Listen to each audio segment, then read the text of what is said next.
अभी आप सबने देखा कि यूक्रेन के राष्ट्रपति जेलेंस्की ने अमेरिकी राष्ट्रपति डोनाल्ड ट्रंप से मुलाकात की।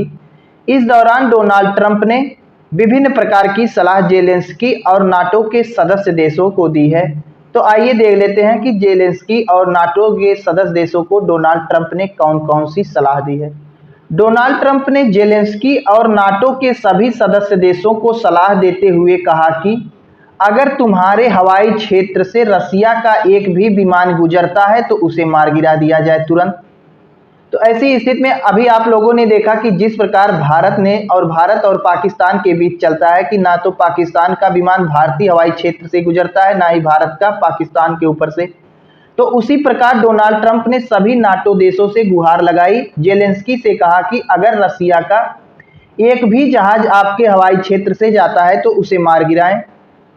डोनाल्ड ट्रंप ने कहा कि इस समय रसिया की आर्थिक हालत काफ़ी ज़्यादा खराब है, रूस की अर्थव्यवस्था दबाव में है, तो कहीं ना कहीं अगर रूस पर थोड़ा सा प्रेशर नाटो के सदस्य देश भी कर दें तो यूक्रेन के बीच जो युद्ध चल रहा है, रसिया यूक्रेन का युद्ध जो चल रहा है वह पूरी तरीके से रुक जाएगा और यूक्रेन की जितनी भी ज़मीन रसिया ने कब्जा की है उस पर फिर से जो है यूक्रेन का कब्जा हो सकता है। तो ऐसी स्थिति में रूस ने जितनी भी जमीन कब्जा की है यूक्रेन की उसे फिर से वापस दिलाने की भी बात डोनाल्ड ट्रंप ने कही। और यही डोनाल्ड ट्रंप है जो कुछ दिन पहले कह रहा था कि युद्ध रोकने के लिए यूक्रेन को कुछ जमीन रसिया को देनी पड़ सकती है। जेलेंस्की और डोनाल्ड ट्रंप की जो मुलाकात हुई है उसमें क्या क्या महत्वपूर्ण फैसले लिए गए, आइए उसके बारे में हम विस्तृत थोड़ा ध्यान से देख लेते हैं। इस दौरान डोनाल्ड ट्रंप ने कहा अगर रूसी विमान नाटो देशों के एयर स्पेस में घुसते हैं तो उन्हें मार गिराएं। उसके बाद डोनाल्ड ट्रंप ने यूक्रेन को यह भरोसा दिलाया कि रूस ने जितनी जमीन तुम्हारी कब्जा किया है उसे तुम वापस ले सकते हो, लेकिन इसके लिए हमें थोड़ा सा यह करना पड़ेगा कि हमें नाटो के सहयोग की ज़रूरत है, नाटो के सभी सदस्यों की ज़रूरत है। नाटो के सभी सदस्य देश रूस पर आर्थिक रूप से दबाव लगाएं, रूस से जो व्यापार कर रहे हैं कच्चे तेल का या अन्य वस्तु का, उसका व्यापार बंद कर दें, रूस की अर्थव्यवस्था तबाह हो सकती है। वहीं रूस को डोनाल्ड ट्रंप ने कागजी शेर बताया। ट्रंप ने कहा कि रूस पिछले 3.5 साल से युद्ध में फंसा हुआ है लेकिन जीत हासिल नहीं कर सका।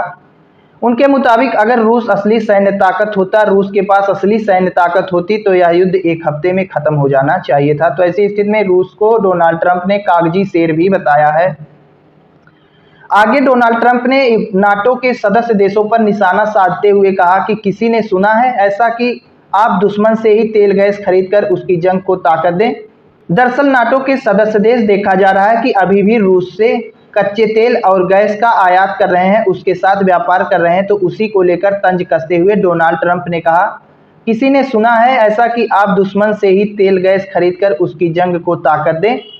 चीन और भारत इस युद्ध को रूसी तेल खरीदकर चला रहे हैं, लेकिन नाटो देश भी अभी तक रूसी एनर्जी पर पूरी तरह से रोक नहीं लगा पाए हैं। डोनाल्ड ट्रंप ने जो यूक्रेन को जमीन वापस दिलाने की बात कही उस पर यूक्रेन के राष्ट्रपति जेलेंस्की ने कहा कि डोनाल्ड ट्रंप की यह बात एक बहुत बड़ा गेम चेंजर हो सकती है।